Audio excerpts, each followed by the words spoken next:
Welcome back to Falkirk Figures, where today I'm going to be unboxing some vintage Hasbro Bucky O'Hare figures that were released in 1990.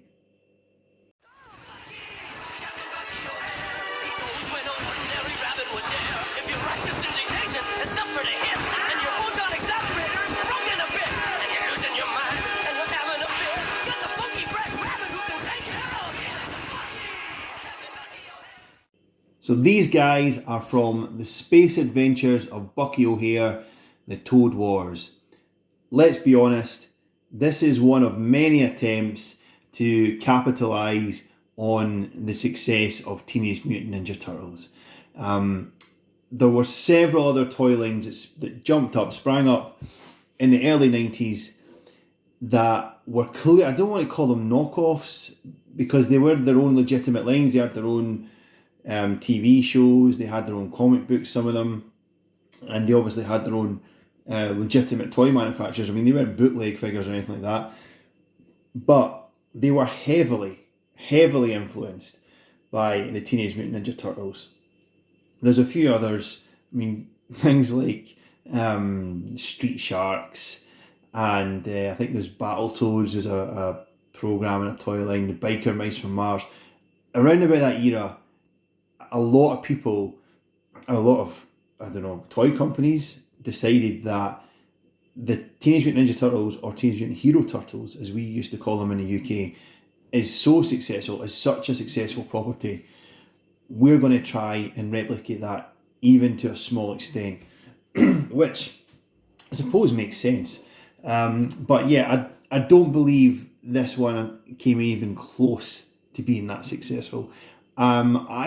I'm not really a huge fan. I mean, I'm aware of Bucky O'Hare. It's from that era, the era that I'm interested in as a kid that grew up in the 90s. I remember the toy line. I remember having one or two of these figures maybe. I don't really remember the cartoon. I don't remember seeing a cartoon, I don't think. But I believe, maybe wrong, that the cartoon only lasted one season because the toy line wasn't as successful as they'd hoped it would be.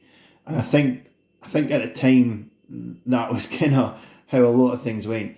If the toys didn't sell, it didn't get renewed. I think that's kind of the way of it, but probably still the way of it. But I think that is why this is such a short-lived thing, is that these toys just didn't sell how Hasbro would have hoped them to. And as a result, they kind of just pulled the plug on the entire property, stopped making the cartoon, and these guys were condemned to the history and the vintage toy shops and the comic book stores. So yeah, speaking of which, I picked this guy up, Willie DeWitt, in Castle Comics. If you've not seen a video where I did my toy hunt in Castle Comics in Cumbernauld, look in the videos on the channel, it's there, check it out. He's one of the figures that I picked up that day. Not because I was looking for them, I wasn't looking for Bucky O'Hare figures at all, but he was on the wall and I obviously recognised him immediately as something that I was familiar with in my childhood. He was going for a pretty reasonable price. I can't remember exactly, I think it was £10 or £15 I paid for him. But I was happy with. I thought, yeah, I'll take that.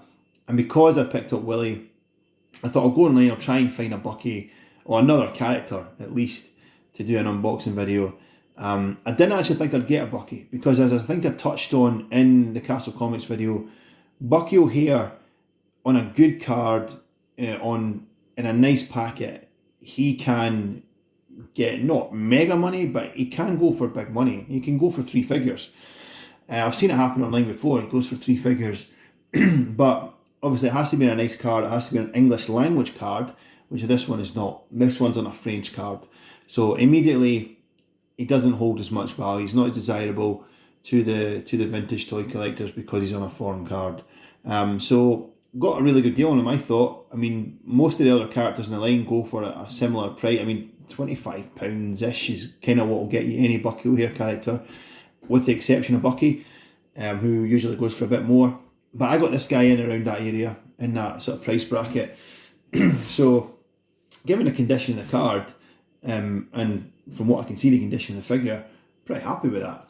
So so we've got 2 guys to open up and unbox. So Willie's obviously on an English card, but it's seen a lot better days. I don't know if you can tell next to Bucky's card, but that one, this one's faded. You know, it's pretty sun faded across the top.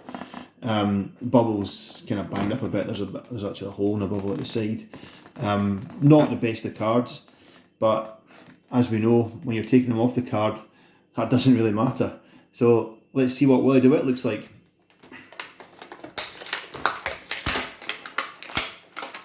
Bubble's actually cracked. This will be a first. See if I can rip the bubble up the middle. No, it's not actually cracked that bad. Go for it. Here we go. Yeah, so here's Willie. He has his little Sven-Goran Eriksson glasses on. That in the figure I'm sure I had a Willie DeWitt figure because I remember these glasses coming off. I don't know, it might have been a friend's figure or something, but I remember these glasses coming off his face and me being upset about it. But yeah, he's actually pretty decent. It's a good face. I mean, the glasses, that's a good accessory, and they're secured. They're kind of like plugged into his head, so you're not meant to lose them. Even though I did break the one off in the one I had, but yeah, it's actually quite a cool little figure, I think. As I said, I think he's meant to be dressed up as Bruiser, and this is his helmet that goes on to complete that look. You can see that, so he's meant to look like, I don't know what Bruiser's meant to be, if he's like a space ape of some sort. But it says Bruiser the Baboon, is he? The Berserker Baboon. Bruiser the Berserker Baboon, I think that says. Yeah, so I think he's meant to look like a Berserker Baboon in that case, with his little helmet on like that. But it also comes with an accessory. Here's his accessory, a little space gun. I think I might actually have touched on this in a previous video before, but they're a pretty unique feature, these figures, in so much as the guns and accessories all came with a circle, a little hole in them. And the idea was that you could plug their gun onto their belts. I don't know if it's going to stick on the front one. It probably won't happen now. Yeah, that was not big enough to hold on to. But they all had... Oh man, I thought he was going to have... I don't think that's how it's meant to go, but they all have these little like ridges, little notches on their belts, and I think the idea is that you plug the weapon into the notch.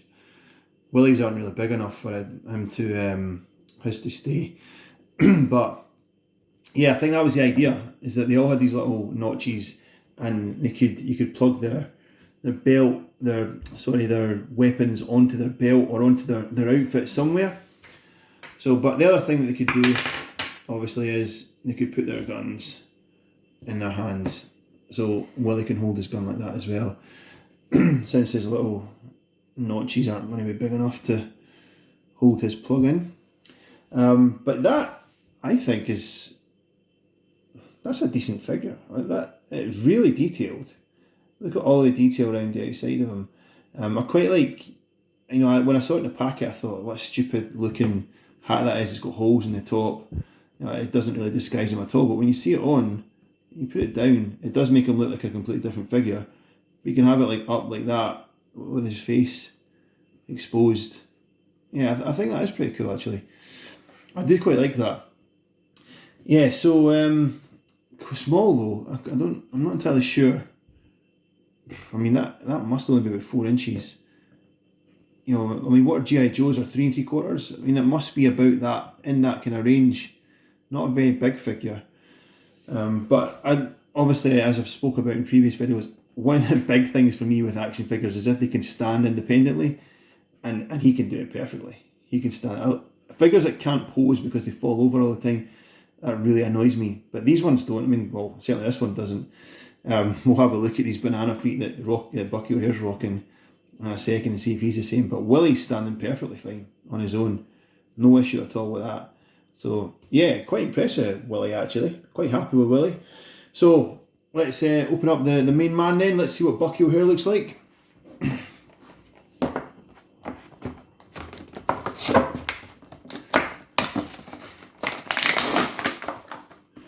They come with this sort of, they come with this kind of film, I don't know what that is. Willie had that in his packet as well, I don't know why that's there, but that was like to protect them from the card. So, here's Bucky O'Hare. He's really nice actually when I see him like that. His face is really quite detailed. He's got this nice little bunny teeth there at the front. I didn't realise this when he was in the packet, but he's wearing this cape as well, which is a kind of like a vinyl material. I like that. I think that's pretty good. His ears move as well. This is a good figure. Again, it's quite small. When you see it in your hand, I mean, height-wise, obviously it's a bit more chunky than a G.I. Joe. It's got a bit more to it. But height-wise, it can only be in that 4-inch range, or 3 3/4 inch. They're not very big at all. I thought they were going to be bigger than this. Even looking at them in the packet, I just thought they were going to be a bit bigger than they are.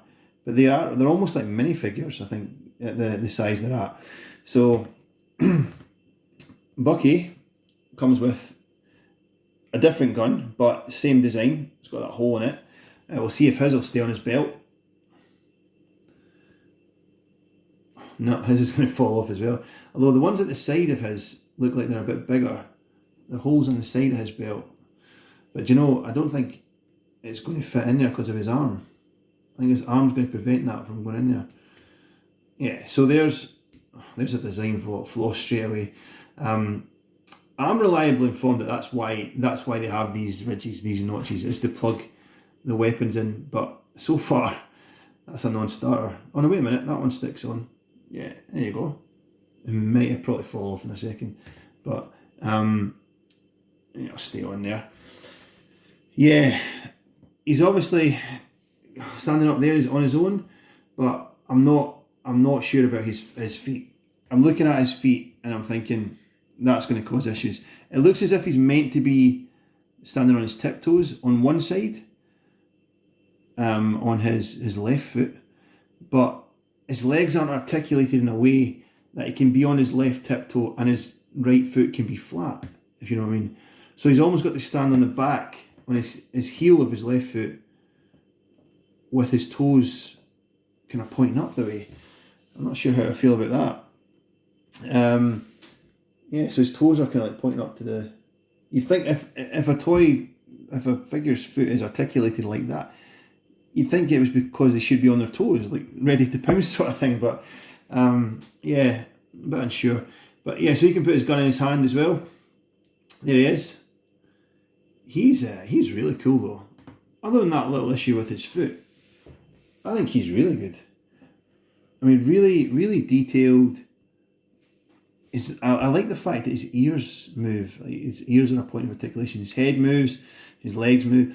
His arms do move, but underneath these kind of shoulder pad things, so they're not like ball sockets or even just like, you know, like Willie's got shoulders that'll go kind of all the way around here. Because he's wearing these shoulder pads, it only kind of goes back and forward. That's a bit annoying, because I would have liked to see if I could get his gun plugged into the side of his belt, which I don't think I'm going to manage to. But yeah, I like his cape. It feels like it's well made, the cape. It's quite thick but flexible at the same time. Yeah, he's really good actually. I do like both of these guys. I think they're both pretty cool, pretty decent vintage 90s figures. Looking at who else is in the line, even. So the set is split up into good guys and bad guys. I don't remember. I think Dead-Eyed Duck. I think is that this is obviously the French card I've got here, but yeah, Dead-Eyed Duck is the name of this guy here. Middle of the bottom row on the yellow section. I think I remember him either as a toy or as a cartoon character. I'm not entirely sure, but I remember him. Dead-Eyed Duck had 4 arms. Yeah, I do have a vague recollection of him. But other than that, I don't think I know who any of the other characters are. I can't really think of a time I've seen these images before. What I do know about the line though is that there was another character in the series, a female character. Again, I probably should have looked this up beforehand, but I can't remember what her name was. But there was a female character in the line who never made it to the toy line. She was in the series, sorry, never made it to the toy line, which is bizarre because you'd think surely, like April O'Neil was in the Turtles and what have you, and surely you'd appeal to a broader demographic if you had female characters as well. But I don't know, maybe it was a production cost thing or something like that. Maybe she was going to be in series 2, but they never got a series 2. Who knows? Yeah, but all in all, these are decent figures. Yeah, I'm happy with these figures. Not so happy that I'm going to go and try and get more of them. I don't think. I think I'm happy enough with these guys. I think much like Mario and Luigi from the Super Mario Brothers movie that I've unboxed recently, I kind of feel content just looking at them. I'll find them a little space to stand up together, and it'll be like, oh yeah, Bucky O'Hare, I remember that. But I don't really feel a need to go and expand on a line any more than that. I think 2 figures from a line that you kind of remember, you have some memories of, but you're not particularly attached to. I think that's the sweet spot, if you like. I think that's perfect, because it's, if you have one, it feels a bit out of place, I think. But if you have 2 that kind of relate to each other and are from the same line, then I think it's just that kind of sweet spot of nostalgia. So yeah, that's kind of what I work towards when it's something like this, or again like the Super Mario Brothers or something, where I remember them, maybe had 1 or 2 of the figures, but they don't hold such sentimental value that I need to get the whole line or anything like that. Happy just having the 2. And because I've got the main character, the main man here, Bucky O'Hare, I can't see why I would need to get any others. So yeah, happy with that. Happy with those guys, and I think they'll go up on the 90s toy shelf, and I'll proudly display them. Yeah, so that's it for this video. Please subscribe to the channel if you want to see more. We have a few different toy lines from this era coming up. Toy lines that I haven't reviewed yet, haven't unboxed and reviewed yet.